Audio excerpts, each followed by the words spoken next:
Hello all, and welcome back to Tangents on Cracked Spines.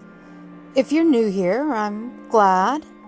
But maybe go back an episode to start this story from the beginning. As a quick intro, I'm Frankie, and we'll be reading with unedited personal commentary on the classics, or in reality, any story in the public domain. Listener discretion is advised, as I say most of the content holds adult themes, language, and/or violence. And I'm personally known to use the odd explicative. We are currently reading The Color Out of Space by H.P. Lovecraft. In the last episode,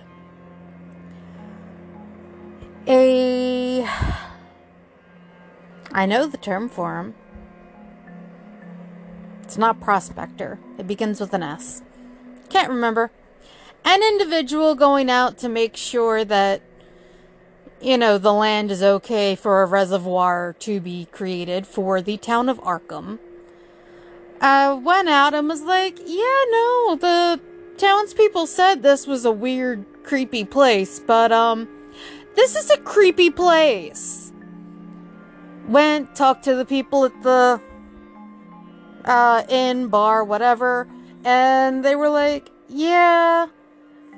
it's only become that way in our lifetime, so in probably the last 20, 30 years, not hundreds of years ago. And no, don't talk to crazy old Ammi.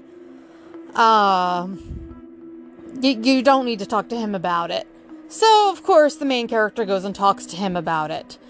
Apparently, a large meteor had fallen on the Gardner place, which is now called the Blasted Heath. And the meteor itself kind of just shrunk and dissolved, which the scientists from Boston, Miskatonic University in particular, were like, that's not supposed to happen.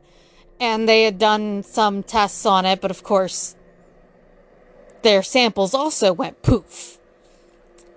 And they're like, it's from outer space, we don't know. It made pretty colors when you burned it, though. And it made the fruit in the orchards look so much prettier and more appetizing and more abundant and taste like a compost pile. They also made the animals bigger and creepier, and any vegetation also look weird in color and shape and smell, and there was just a random disquiet on the place. Even the townspeople that didn't live there just started avoiding them, avoiding that stretch of road, because their horses started getting shy about being there. They're like, yep, nope, we don't. The Gardners have your cursed property. And that's where we begin. Thaddeus, their youngest, apparently dealt with the brunt of the frightful gossip. And now we begin. In May, the insects came, and Nahum's place became a nightmare of buzzing and crawling. Most of the creatures seemed not quite usual in their aspects and motions, and their nocturnal habits contradicted all former experience. The Gardners took to watching at night, watching in all directions at random for something. They could not tell what. My accent is all over the place. I'm very sorry. It was then that they all owned that Thaddeus had been right about the trees. Thaddeus had said something about the trees? Apparently, it wasn't important enough for me to remember. I really should take notes. Mrs. Gardner was the next to see it from the window as she watched the swollen boughs of a maple Against a moonlit sky, the boughs surely moved, and there was no wind. It must be the sap. Strangeness had come into everything growing now. Yet it was none of Nahum's family at all who made the next discovery. Familiarity... Oops, I lost my place. Familiarity had dulled them, and what they could not see was glimpsed by a timid windmill salesman from Bolton who drove by one night in ignorance of the country legends. What he told in Arkham was given a short paragraph in the Gazette, and it was there that all the farmers, Nahum included, saw it first. The night had been dark and the buggy lamps faint, but around a farm in the valley, which everyone knew from the account must be Nahum's, the darkness had been less thick. A dim though distinct luminosity seemed to inhere in all the vegetation, grass, leaves, and blossoms alike, while at one moment a detached piece of the phosphorescence appeared to stir furtively in the yard near the barn. The grass had so far seemed untouched, and the cows were freely pastured in the lot near the house. But toward the end of May, the milk began to be bad. Then Nahum had the cows driven to the uplands, after which the trouble ceased. Not long after this change in grass, the leaves became apparent to the eye. All the verdure was going gray, and was developing a highly singular quality of brittleness. Ammi, that's what I'm calling him now, Ammi. I don't know how else to pronounce that. It's either Ammi or Ammi. I'm calling him Ammi now. And yes, it's the him. Ammi was now the only person who ever visited the place, and his visits were becoming fewer and fewer. Also, I don't know why my brain settled on, like, some version of a transatlantic accent instead of a Boston accent, but I'm gonna go with it. When school closed, the Gardners were virtually cut off from the world, and sometimes let Ammi do their errands in town. Ooh, so shut in that, their neighbors are doing their errands. Whew! They were failing curiously both physically and mentally, and no one was surprised when the news of Mrs. Gardner's madness stole around. Yeah. It happened in June, about the anniversary of the meteor's fall, and the poor woman screamed about things in the air which she could not describe. In her raving, there was not a single specific noun, but only verbs and pronouns. Things moved and changed and fluttered, and ears tingled to impulses which were not wholly sounds. Something was taken away. She was being drained of something. Her sanity. Something was fastening itself on her that ought not to be. Aliens! Someone must make it keep off. Nothing was ever still in the night. The walls and the windows shifted. Nahum did not send her to the county asylum, but let her wander about the house as long as she was harmless to herself and others. I'm not sure that counts as harmless to herself. But Even when her expression changed, he did nothing. But when the boys grew afraid of her, and Thaddeus nearly fainted at the way she made faces at him... I'm sorry, I know that it probably means, like, her face physically changed and, like, she was doing, like, horror scene faces, but all I can think of is, like, her sticking her tongue out at him and, like, going, nah, nah, nah, nah, nah, and that making him faint. Anywho's, he decided to keep her locked in the attic. Yes, that's totally how you should deal with your insane wife. Just lock her in the attic. She'll be fine. By July, she had ceased to speak and crawled on all fours. And before that month was over, Nahum got the mad notion that she was slightly luminous in the dark, as he now clearly saw was the case with the nearby vegetation. It was a little before this that the horses had stampeded. Something had aroused them in the night, and their neighing and kicking in their stalls had been terrible. There seemed virtually nothing to do to calm them, and when Nahum opened the stable door, they all bolted out like frightened woodland deer.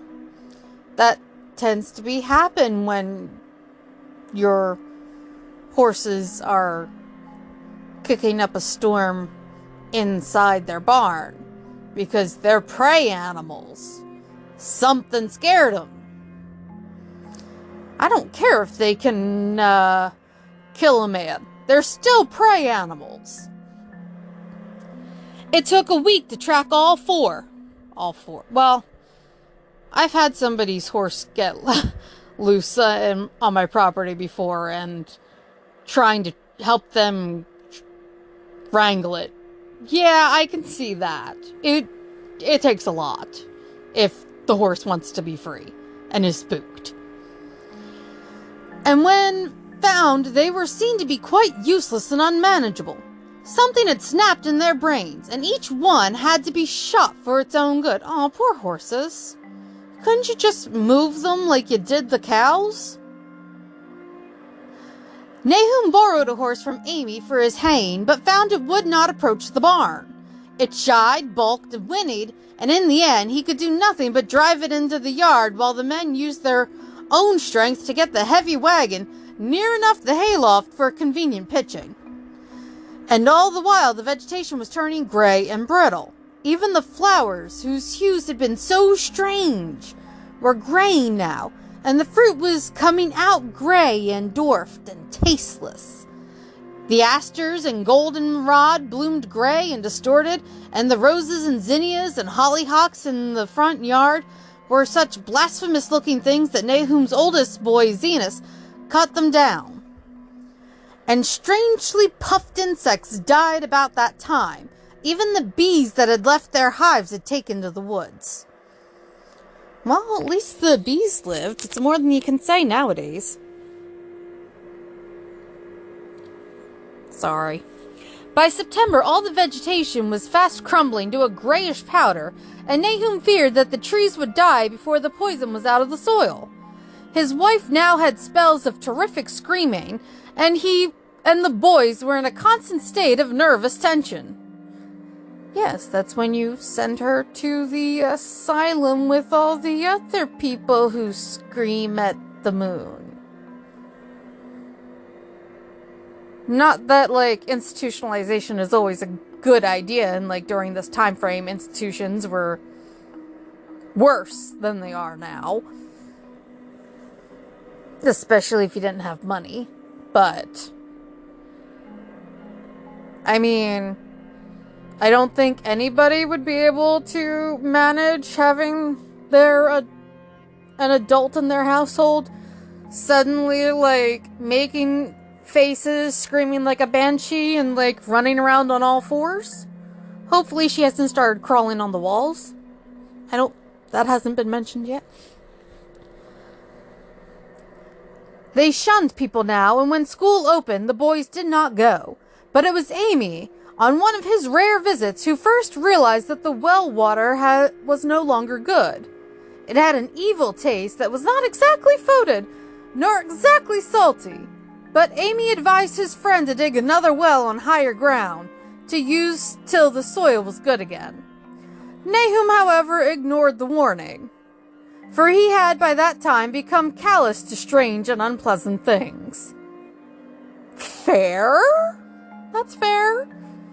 And, I mean, to be also fair, a lot of the water in that time, they didn't have filters, so it was also had lots of other things you shouldn't be drinking. I don't know about Massachusetts, but where I'm at, there's, a decent amount of arsenic in the water, if you don't have the right filters. He and the boys continued to use the tainted supply, drinking it as listlessly and mechanically as they ate their meager and ill-cooked meals, and did their thankless and monotonous chores through the aimless days. There was something of stolid resignation about them all, as if they walked half in another world between lines of nameless guards to a certain and familiar doom. Thaddeus went mad in September after a visit to the well. He had gone with a pail and had come back empty-handed, shrieking and waving his arms, and sometimes lapsing into an inane titter or a whisper about the moving colors down there. 2 in 1 family was pretty bad, but Nahum was very brave about it. Oh, it was Thaddeus, not Nahum. He let the boy run about for a week until he began stumbling and hurting himself, and then he shut him in the attic room across the hall from his mother's. Wait, his attic has rooms? So he's creating an institution in his own house. Gotcha. The way they screamed at each other from behind their locked doors was very terrible, especially to little Merwin. Merwin, not Merlin. There's a W in there. Who fancied they talked in some terrible language that was not of Earth. Well, all of this happened when a meteorite hit. So, yeah, some spectral alien things are apparently, turning your family insane and, tainting your land. You're not wrong. Merwin was getting frightfully imaginative, and his restlessness was worse after the shutting away of the brother who had been his greatest playmate. Almost at the same time, the mortality among the livestock commenced. Poultry turned grayish and died very quickly, their meat being found dry and noisome upon cutting. Their meat being noisome? I understand the droid, but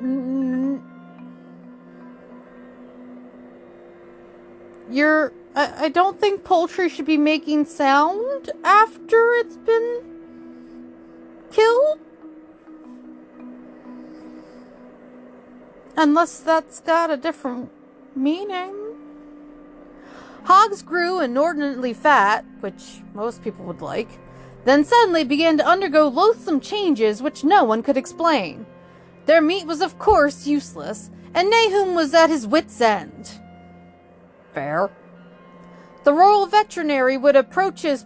No rural veterinary would approach his place, and the city veterinary from Arkham was openly baffled. The swine began growing gray and brittle and falling to pieces before they died. Poor piggy! And their eyes and muzzles developed singular alterations. It was very inexplicable, for they had never been fed from the tainted vegetation. Then something struck the cows. Certain areas, or sometimes the whole body, would be uncannily shriveled or compressed, and atrocious collapses or disintegrations were common. That's just wrong to the cattle. Just saying. I understand that vegetation does have, water memory. That has been scientifically proven.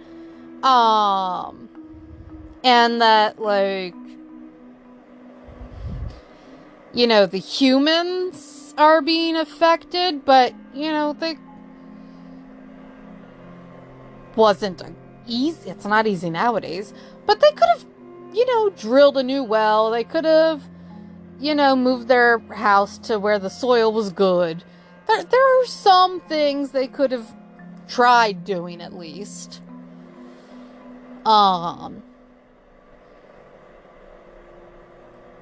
But the cattle have,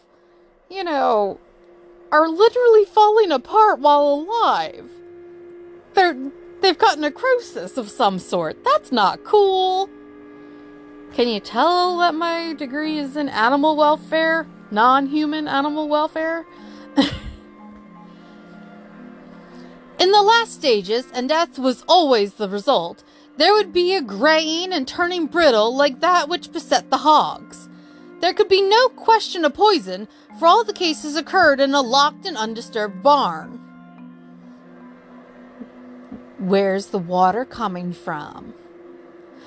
No bites of prowling things could have brought the virus, for what live beasts of Earth can pass through solid obstacles? Bugs.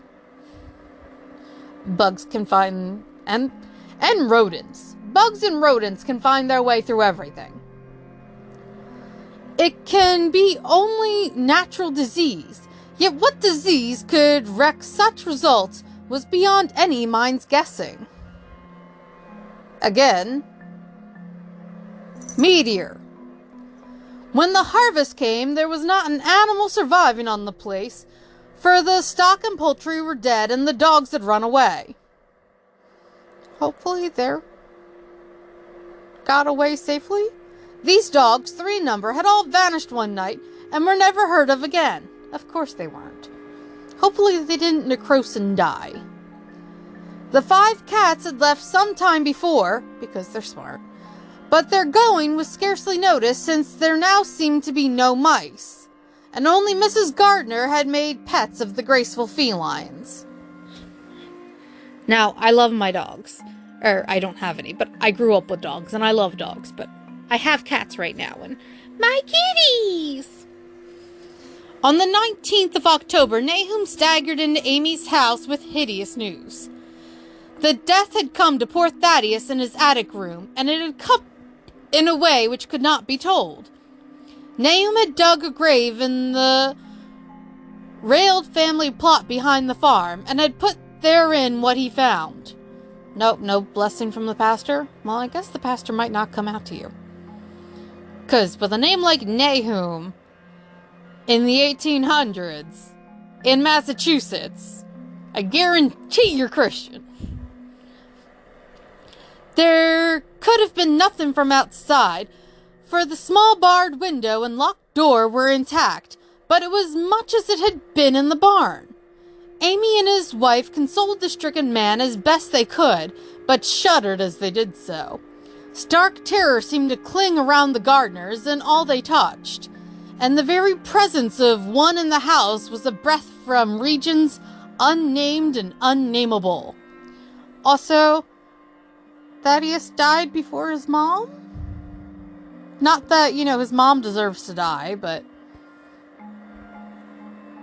Mom had symptoms first.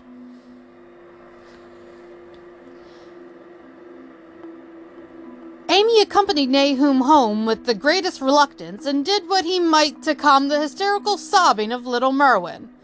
Zenas needed no calming. He had come of late to do nothing but stare into space and obey what his father told him, and Ammi thought that his fate was very merciful. From everything else, yeah, that sounds like the best way to go right now. Now and then, Merwin's screams were answered faintly from the attic, and in response to an inquiring look, Nahum said that his wife was getting very feeble. When night approached, Ammi managed to get away, for not even friendship could make him stay in that spot when the faint glow of the vegetation began and the trees may or may not have swayed without wind. I thought all the vegetation had turned brittle and died. There's still enough left to luminesce? It was really lucky for Ammi that he was not more imaginative. Even as things were, his mind was bent ever so slightly, but had he been able to connect and reflect upon all the portents around him, he must inevitably have turned a total maniac. I mean, that's what the Gardners are doing. In the twilight, he hastened home, the screams of the mad woman and the nervous child ringing horribly in his ears. Oh, Tiggy left my lap. Apparently she doesn't like the book. 3 days later, Nahum lurched into Ammi's kitchen in the early morning, and in the absence of his host, stammered out a desperate tale once more, while Mrs. Pierce listened in a clutching fright. It was little Merwin this time. He was gone. He had gone out late at night with a lantern and pail for water, and had never come back. He'd been going to pieces for days, and hardly knew what he was about. I really hope he means mentally to pieces and not physically to pieces, 'cause at this point you have to be specific. You really do. But now the baby's gone. That's great. Oh, yep, there it goes. Mentally.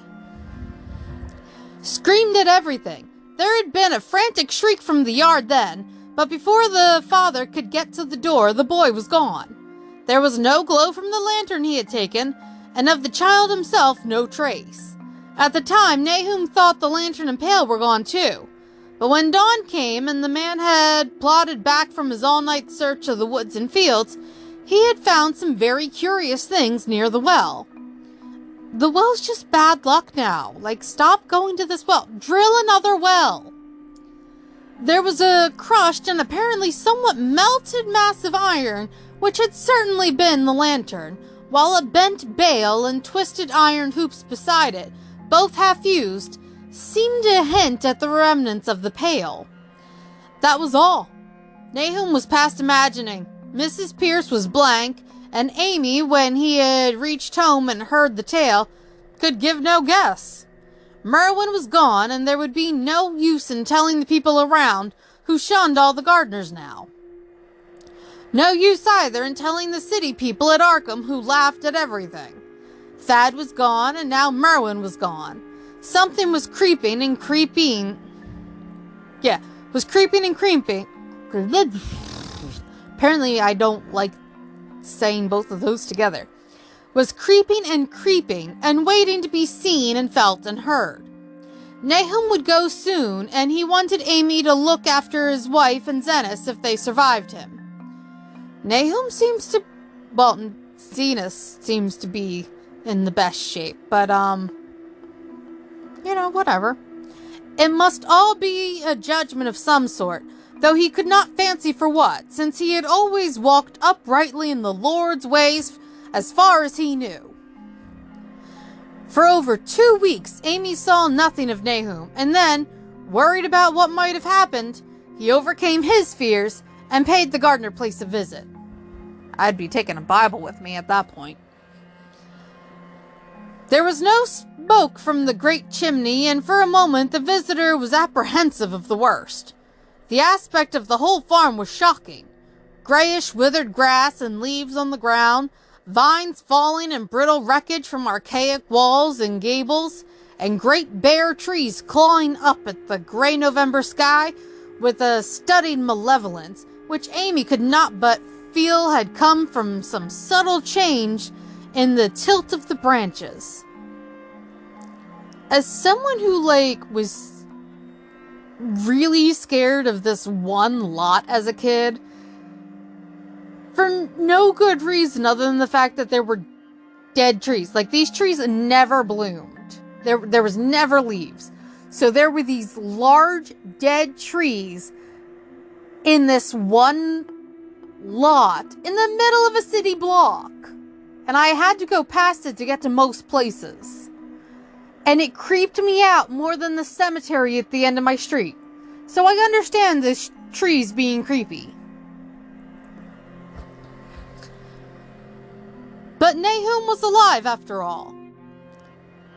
He was weak and lying on a couch in the low-ceiled kitchen, but perfectly conscious and able to give simple orders to Zenas. Oh, right, Zenas was zombified. The room was deadly cold, and as Ammi visibly shivered, the host shouted huskily to Zenas for more wood.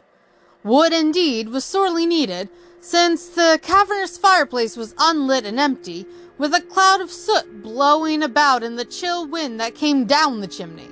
Presently Nahum asked him if the extra wood had made him any more comfortable, and then Ammi saw what had happened.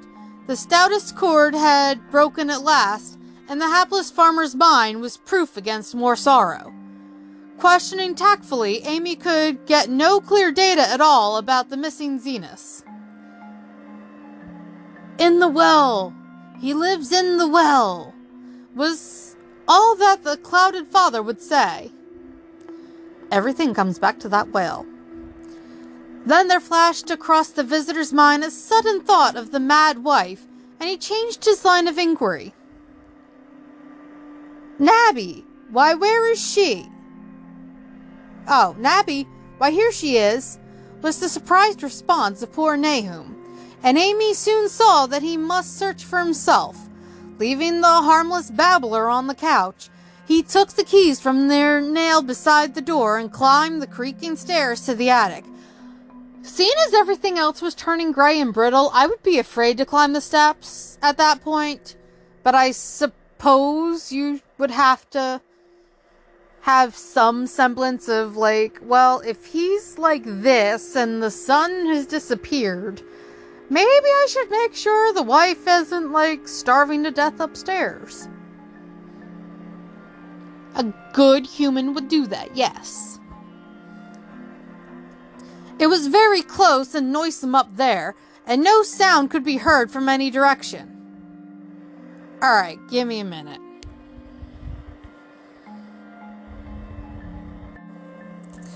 Alright, y'all, apparently I'm illiterate, and noisome means foul-smelling, noxious.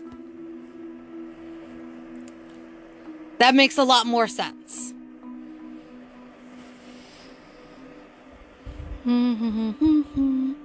Of the 4 doors in sight, only one was locked, and on this he tried various keys on the ring he had taken. The 3rd key proved to be the right one. 3rd time's a charm! And after some fumbling, Ammi threw open the low white door. It was quite dark inside, for the window was small and half obscured by the crude wooden bars. Now, take your bets now. Is the wife dead, dying, or about to attack? Because she was crazy. Like, animalistic crazy. And Ammi could see nothing at all on the wide planked floor. The stench was beyond enduring. Well, yeah, I mean, she wasn't going to the outhouse. And before proceeding further, he had to retreat to another room and returned with his lungs filled with breathable air. Fair. When he did enter, he saw something dark in the corner, and upon seeing it more clearly, he screamed outright. While he screamed, he thought a momentary cloud eclipsed the window, and a second later he felt himself brushed as if by some hateful current of vapor.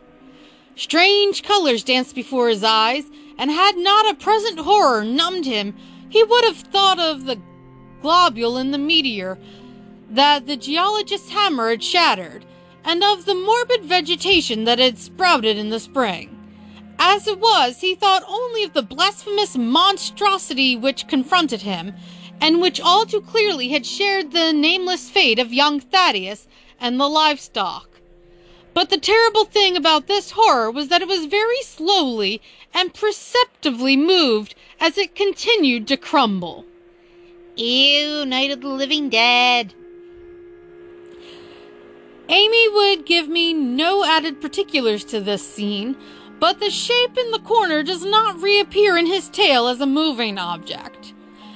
There are things which cannot be mentioned, and what is done in common humanity is sometimes cruelly judged by the law.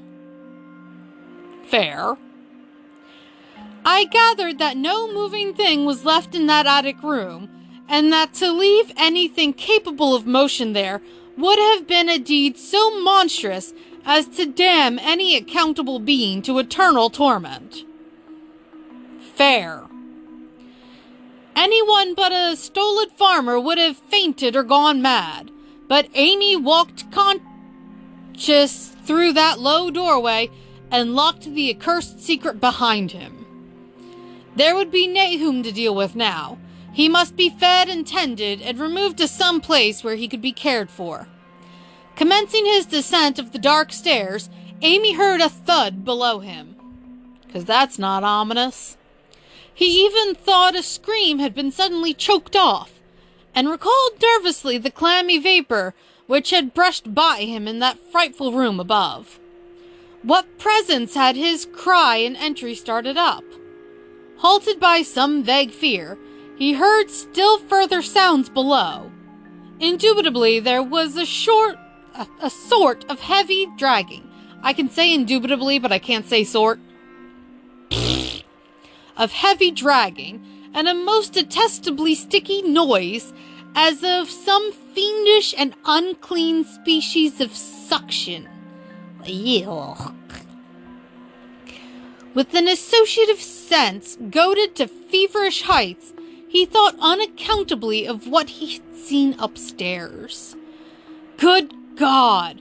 What eldritch dream world was this into which he had blundered? Hey look, the first use of the eldritch term in this series, or in this universe, I think. I don't think it was mentioned in the first book, The Nameless City. Eldritch horrors!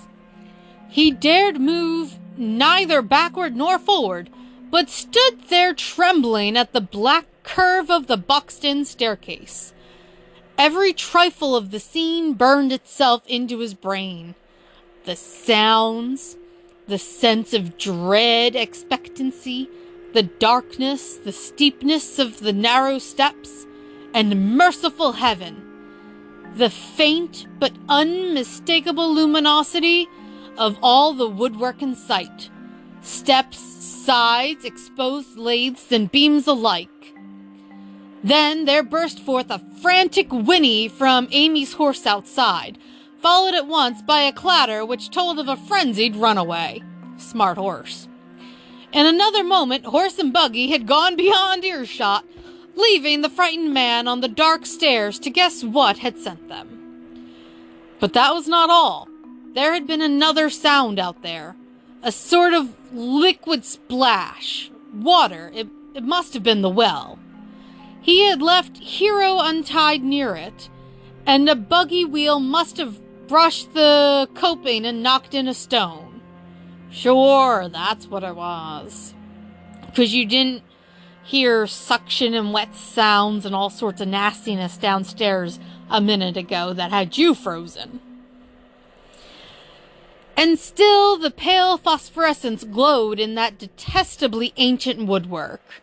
Again, not ancient.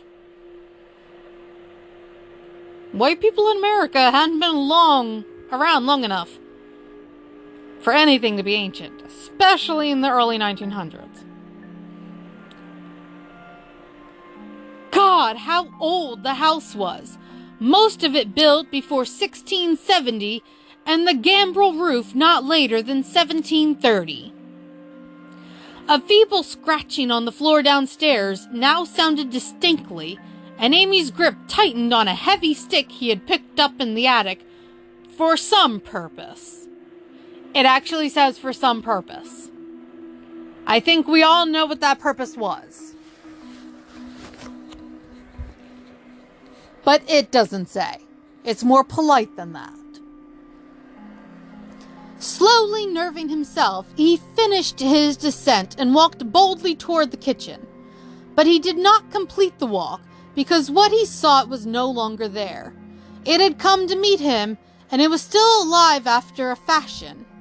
Whether it had crawled or whether it had been dragged by any external force, Ammi could not say. But the death had been at it. Everything had happened in the last half hour, but collapse, graying, and disintegration were already far advanced. There was a horrible brittleness, and dry fragments were scaling off. Ammi could not touch it, but looked horrifiedly into the distorted parody that had been a face. "What was it, Nahum? What was it?" he whispered, and the cleft, bulging lips were just able to crack out a final answer. "Nothing. Nothing. The color, it burns. Cold and wet, but it burns. It lived in the well. I seen it. A kind of smoke. Just like the flowers last spring. But well shown at night. Thad and Murney and Xanus. Everything alive. Sucking the life out of everything. In that stone. It must have come in that stone. Poisoned the whole place. Don't know what it wants. That round thing them men from the college dug out in the stone. They smashed it. It was that same color. Just the same. Like the flowers and plants. Must have been more of them. Seeds. Seeds. They growed. I seen it the first time this week. Must have got strong on Zenos. He was a big boy. Full of life. It beats down your mind and then gets you. Burns you up. In the well water. You was right about that. Evil water. Zenos never came back from the well. Can't get away. Draws you. You know something's a-comin', but 'tain't no use. I seen it time and again. Since Zenos was took. Whar's Nabby, Ammi? My head's no good. Don't know how long since I fed her. It'll get her if we ain't careful. Just a color. Her face is getting to have that color. Sometimes toward night. And it burns and sucks. It comes from some place where things ain't as they is here. One of them professors said so. He was right. Look out, Ammi. It'll do something more. Sucks the life out. But that was all. That which spoke could speak no more because it had completely caved in. I'm just picturing, like, kind of a cross between a zombie and, you know, the scene in, like, the 90s Interview with a Vampire where Clarissa and the mom, or the lady, get burned in the sunlight and he touches them and they just slowly disintegrate. Like, I'm picturing like that, but them talking. And that's really disturbing. And I know that's the point, but it's really disturbing. Also, this place is supposed to become a water reservoir for the area, and it lives in the water. Dun dun dun! Arkham's about to all be hell. Anyways, that's where I'm gonna end today on that note, because I don't want to go over too much. Let's see. 61 and I'm on 49. So yeah, I'll be able to finish it next time.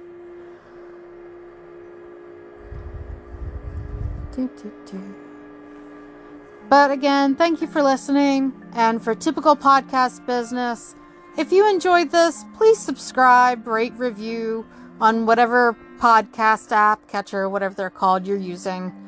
And, 5 stars is appreciated. It helps get the word out. If you want to share my inane ramblings and some classic horror literature. And even bad reviews, while they don't help get the word out, they help me improve. I'm okay with improvement. And please share with your friends. Anybody you think will be happy with my disturbed commentary. You can reach out to me personally at tocspod@gmail.com.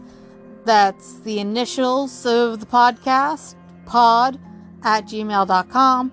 On Facebook at Tangents on Cracked Spines Book Club, or with a voice message at anchor.fm/Tangents on Cracked Spines.